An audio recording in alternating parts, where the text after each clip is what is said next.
And we are live. Good morning, Crypto Warriors, and welcome back to the Gem in the Crypto episode 336. Today is Monday, February 4th, and I'm King. And I'm Bitcoin Zay, and we're here to bridge the gap between cryptocurrency and the community Monday through Friday at 10-ish. At 10-ish. And if it's a little dark in here, it's because we are not getting that natural light. The storms, the rainstorms of Southern California have continued this week. So I don't know who changed the weather, but they need to change it back. Right? This is crazy.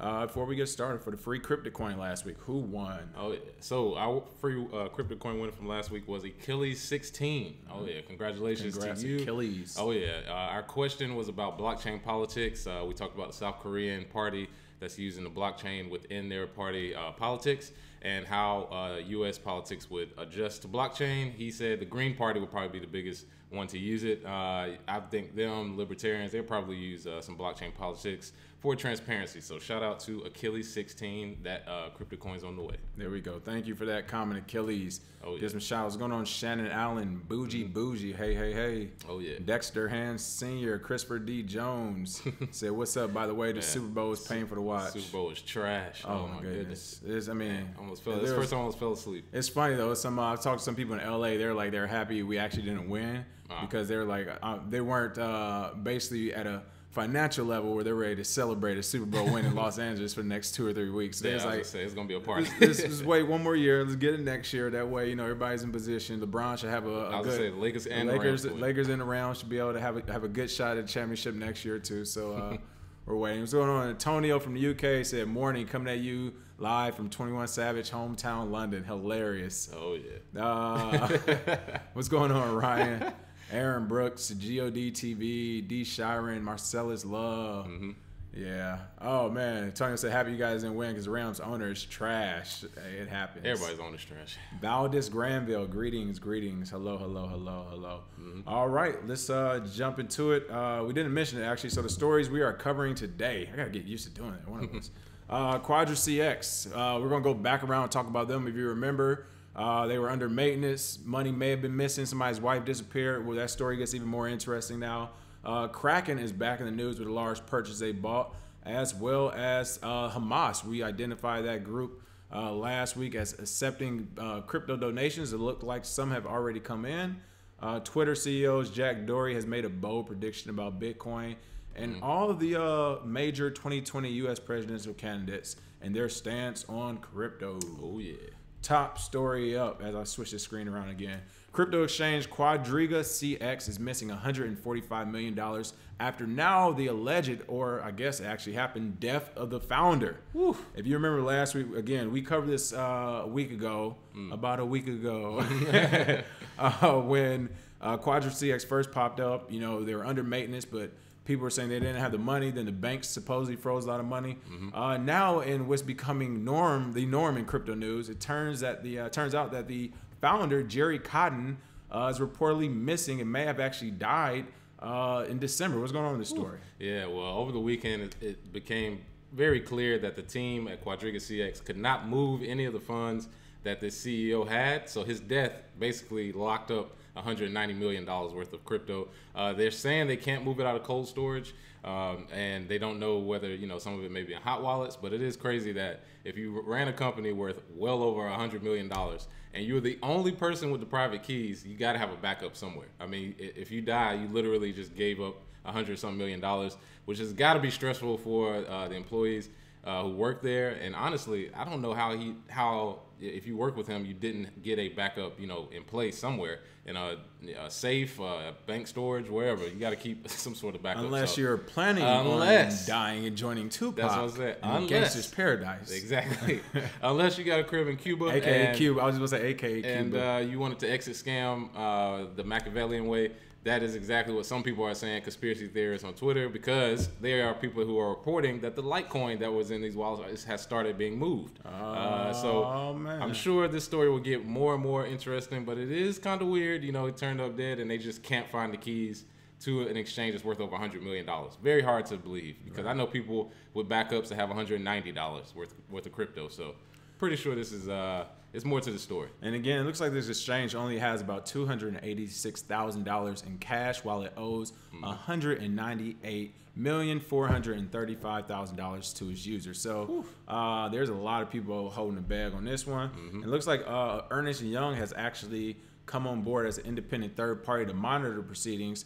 And they're even saying Quadriga was unable to access the cold wallets and or discovered that the cold wallets contain minimum cryptocurrency units. And if you know anything about the Big Four with Ernst & Young inside of them, that $286,000 doesn't even cover their audit for them to come in. So Ernst & Young's basically saying, this is, we're here now. They actually have $0 because this little bit they have, we're splitting that up.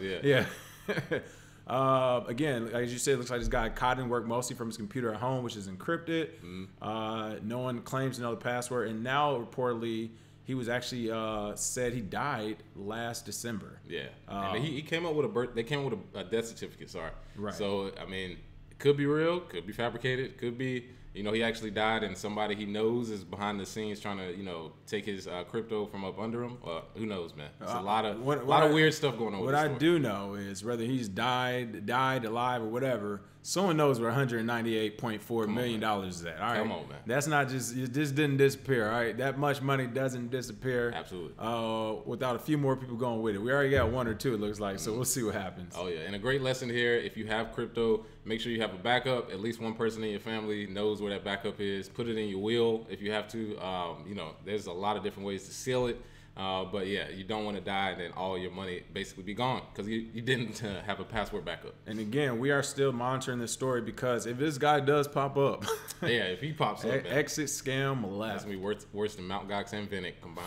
But speaking of 9-figure numbers, it looks like Kraken has bought the UK exchange crypto facilities for at least $100 million. Oh yeah, shout out to Kraken. Wow. Shout out to Jesse Powell. First of all, I didn't know Jesse had that much money going on. I know he was doing all right. But United States cryptocurrency exchange Kraken has acquired United Kingdom-based cryptocurrency exchange and futures provider Crypto Facilities. The company confirmed in a press release today, February 4. Looks like Crypto Facilities began operating in 2015. It's fully regulated by the UK's Financial Conduct Authority. Of course, giving Kraken a foothold in that market. And while both parties declined to say the exact number, they're saying that it was a 9-figure deal. Oh yeah! Wow. Yeah, definitely. And we don't know if that was up front or if that's, you know, incentives for later.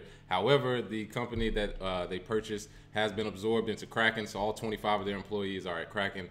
Jesse Powell remains the CEO, and one of the best parts about this is if Kraken wanted to have a futures market in Europe, they would have had to go through the regulatory process, pay all those fines and bills or whatever you have to in order to get into it. But you buy a company that already has it, then you can go. It saves you time. And as most people know in business, if it costs you a little money, that's fine. But if it saves you a lot of time, that's the purchases you want to make. And they can get started in Europe right away. So, you know, their exchange, huge. I'm sure, will make that money back in no time. That's the lifeblood Kraken actually needed because, you know, they've been slow. I won't say dying off. No one's just really using. The volume isn't there.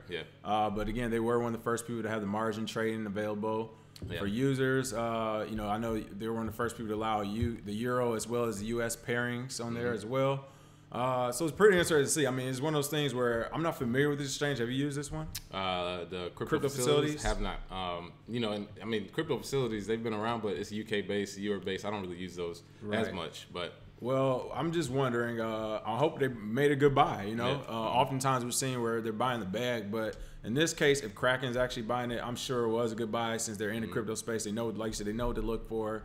They're probably checking, oh, you already have a license? Perfect. You already have this? Perfect. But, I mean, that's a big buy for an exchange, people. Again, this is setting that benchmark of if you have an exchange in a popular country that's up and running with licenses now, which is why they're trying to enable more licensing so anybody just can't have an exchange. But as you can see, you put $10, $12 million up, build an exchange, and you can turn around and sell for $100 million 3-4 years later, tops, you know? Hey, man. How much would Binance go for right now? It's probably the highest rated one. Yeah, a couple billion, easy. Right. Okay, Bitcoin. Oh, this is the Bitcoin futures news, and they're speaking about the crypto facility. That's pretty cool. Report analysis identified trail of Bitcoin donations to Gaza's ruling group Hamas. We had spoke about this yesterday, how Hamas was soliciting for donations in crypto. It looks like those may have come through. What is going on with this story? Oh, yeah. Well, the wallet address for Hamas was published in their Telegram group which I'm sure is heavily monitored. Right. and I wouldn't be surprised if this was a fake Telegram group just to try and throw people off. What if it was like a scam? You're scamming Hamas. You're scamming Hamas. What? They will come find you. Yeah, exactly. But the thing is, I mean, they have accepted donations, but I don't want people to, lose their mind over it. They've only accepted about 2,500 worth of donations within the first 2 days of that wallet address popping up. So right now it's not, a huge amount being sent in there. However, it is Hamas, so they are being monitored, and it does look like one of the first donations address has been traced to a crypto trader in Khan Yunis in the Gaza Strip, alongside donations identified from addresses from Hong Kong-based exchange Binance and Russian platform Bilikov. So it looks like they may have, people sending money from either Russia, China, and if this is Hamas, this is not surprising. Right. So, these aren't, big time, things that we figured out. These people, they're probably sending money just because. But as far as the wallet addresses go, we will monitor it to see how much. It's not a big deal right now, but if somebody starts sending, 10, 15, 20 Bitcoins at a time, it might be something to pay attention to. So, and it was crazy is, again, right or wrong, it's one of those things everyone has access to financial freedom. Yeah. And when you say right or wrong, honestly, it's like let the market decide, like everything else. Yeah. One country might say, hey, don't allow them to have any money or donations or sanction them. Apparently, there's people who disagree. Yeah. And I'm sure the shoe is on the foot, whereas if the United States wasn't a world power and it was a coalition of countries saying, for whatever reason, good or bad, that, sanction the entire U.S. so we can't, as small business owners do business with people outside the U.S., then, it's time to open up the crypto channel. Like, you're not gonna stop accepting money or accepting payment or donations just because someone who doesn't agree with you says you can't. Yeah, even if it's Hamas. Right. Even it's Hamas. Yeah. Everybody's a terrorist to somebody. Yeah, exactly. I mean, honestly, everybody's a terrorist to somebody at this point. Oh yeah. What is going on, D. Shiren? Antonio said he never even heard of the Crypto Facilities Exchange. He's out in the UK. Exactly. So, that's what I said. Pretty low key. Pretty low key. Ryan Cooper said they want to get grandfathered in before some of the new regulations happen. That's probably what it is. They literally, Save some time, man. They didn't even buy an exchange. They literally, like you said, they just bought licensing. I mean, the licensing and regulations cost $100 million. Yeah, the exchange pretty was much. Crypto Key was going on. Saved them about 2 years. Right. Ryan Cooper said no stopping this. Hamas can go over the counter or do lightning channels. Exactly. Yeah. Everyone or other can. cryptos. I mean, we're tracking Bitcoin, but what if they're sending other ones? You don't know. There we go. Jizzy Max says sanctions only hurt the regular people. That's the game of it all. Yeah. Sanctions and all that stuff, like, the real criminals are going to criminal. Yeah. Nothing will stop a criminal from laundering money, from getting their hands on money or weapons or whatever. If that was the case, then terrorists would be defeated. But it's not. Terrorism has been going on since the beginning of time, literally. Literally.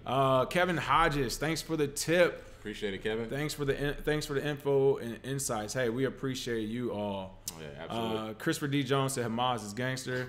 Everybody is. Again, everybody's a terrorist to somebody. And it's really to the point, what if China said, where we had a world vote and China was like, we don't agree, we're going to sanction all these countries. That's literally 1.6 billion people sanctioning. Does that put them in a right or wrong, right? Yeah. They have the most people. Yep. Then they'll be called terrorists. Exactly. Antonio said Gaddafi should have held on a couple of years. He would have Bitcoin in his hands. That is very true. Hey, man, he was trying with the gold, but the dinar, yeah. But if Gaddafi would have got his hands on Bitcoin, we would never had that evil Hillary Clinton laughing meme that we have now.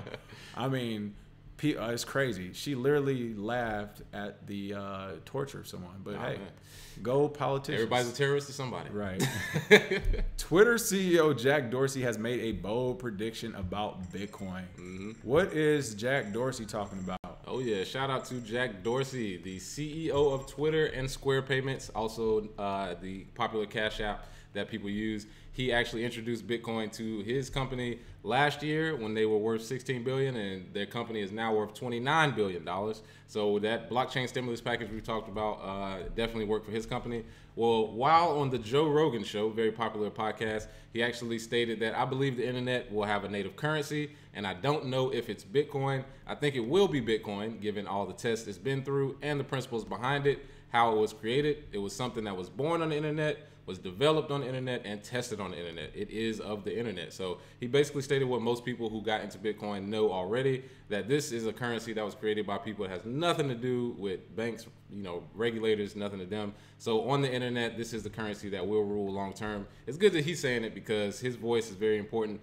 I mean, we could say stuff all day. Other channels could say stuff all day. None of us are CEOs of $1 billion company yet. Right. So when he says it, it does hold some weight. And Joe Rogan has 4.4 million followers. So I'm sure a lot of them who haven't heard of it or have, they're starting to think to themselves, all right, this might be the real deal. So thank you, Jack, for that endorsement. For sure. And shout out to Joe Rogan. He's been knocking out the park with these whole interview folks he's had on his guests. But again, not only is he Twitter CEO, you know, Jack Dorsey has Square, which he opened up for Bitcoin buying as well. So I mean, he's clearly, I won't say all in, but he's all in. You know, he's all in the sense of he believes in it's going to happen in the future. And like you said, it's one of those things where it's always interesting when you hear your regular person on the street, just who knows everything about Bitcoin they claim from 3 paragraphs of news stories they read. But then you have the billionaires over here. You remember even Bill Gates originally was saying Bitcoin, this is the future, this is happening. So you have a bunch of billionaires saying it's going to happen, but then you have your regular Joe Schmo who's not believing it. So Because like I said, most people, they listen to big names. Like people still listen to Warren Buffett about crypto. He called Bitcoin rat poison squared, which is that's like a 3rd grade insult because you don't really have anything. But you know, big names like Jack Dorsey, Richard Branson, good to hear from those guys. And it's actually, I'm glad they included this chart in here.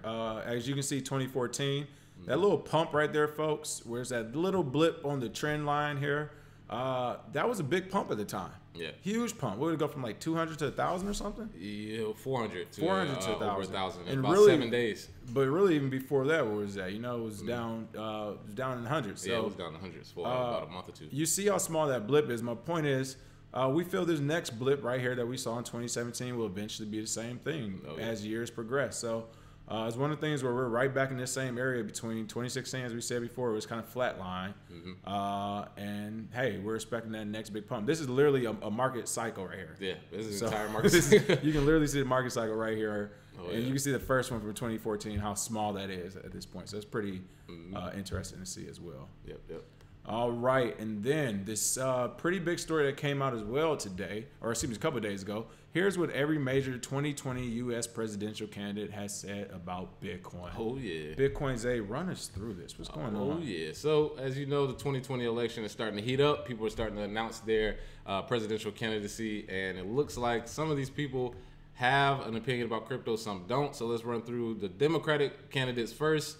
First, we got Cory Booker. He knows nothing about crypto. Hasn't said anything. Come on, Cory. You know, I mean, he really hasn't stated anything about crypto, Bitcoin, blockchain, nothing. So Cory Booker, nothing. Tulsi Gabbard, who she's the sitting representative for Hawaii right now. She's actually invested in cryptocurrency. She invested in Litecoin and Ethereum Classic. Of course, she invested at the height of the crypto bubble at the end of 2017. But those people are long-term holders. I can tell you that right now. They're most people don't know, if you buy at the top, or the people that bought at the top, those are your holders for the next 2 years. So when the next bull run happens, those will be the people saying, "Hey, man, it doesn't matter. Just hold through next time." So Tulsi Gabbard's one of those people. Kirsten Gillibrand, she's the senator of New York. She has no stance. She's still running. Kamala Harris, she is the senator of California. She has no crypto stance. So we got to get these people to at least say something about blockchain or distributed ledger technology, at least admit you know it exists. Elizabeth Warren, she's the senator of Massachusetts. Her crypto stance is very critical. She's actually said she wants more regulations. We need regulators. We need regulations. And it's like, come on, Elizabeth Warren. And let's see, who else we got? Andrew Yang, very dark horse presidential candidate. However, he is an entrepreneur who is bullish on crypto. He's actually stated that he would accept campaign donations in Bitcoin and Ethereum or ERC20 tokens. So shout out to Andrew Yang. If you haven't heard that name, you could donate to his campaign. So Republican candidates, if you want to go through, you can. I'll do it. Oh, no, go ahead. It's all you. Bet. Republican candidates, Trump. Crypto stance, nothing. He hasn't said anything. However, Mike Mulvaney, who was the acting White House chief of staff, he actually praised Bitcoin in 2016. So that means Trump does know what time it is. So that means he's heard of it, just hasn't said anything. We're still waiting for him. You know, we actually called it for last year, I believe, for him to say something. He didn't. He held out. But it's going to happen. Honestly, his silence is louder than him saying anything. That is very true. like make sure he ignores it is like, okay. For to not mention the asset class that went from 1,000 to 20,000, that's just one of the primary assets. To not even mention that, you're right. That silence does say a lot. Because how can you not mention that? Think about imagine if a jar of honey went from $5 to $500, people. Like, that would be on the front. Like, the president might talk about the prices of honey. They do it about gas all the time. They tweet S&P all the time. Right. So for them not to mention, you're right. That is saying a lot more. Very, very funny. And let's see, independents that are running. John McAfee, as you know, it's funny that the campaign status, they said running both for president and from the law. So he's very bullish on cryptocurrency. And, you know, he's one of those people that say he wants Bitcoin to get to 1 million by 2020. So that is one of the independents. Another independent that came out recently is Howard Schultz, the CEO of Starbucks. He is a pro blockchain, not Bitcoin person. Right. Simply because I'm sure he has a lot of investors at his back. He's ready. He's ready for the Starbucks coin to pop ASAP. He's like, look, anybody who uses this Starbucks coin automatically gets 50% off coffee because we actually been overcharging you anyway. Yeah, exactly. So I'm sure a rewards program with digital currency is probably coming with that. But those are your candidates so far. Their stance on Bitcoin. I do know the Vegas odds for presidential candidates came out. I might take the Joe Rogan bet at 5,000 under or over. So these are, you know, the big time candidates. Somebody said something about Andrew Yang with the universal basic income. Yeah, I haven't heard of him, but the fact that he's bullish on crypto, definitely have to look into him more. So. Listen, we need President Trump to mention crypto because at the end of the day, incumbent presidents usually win. And not only that, if they couldn't beat him when he didn't have the power of the government, I don't know what's going to happen. This next election is going to be better than your favorite TV series. All right, that's all I know. Can't wait for the debates. Oh, man, it is going to be hilarious.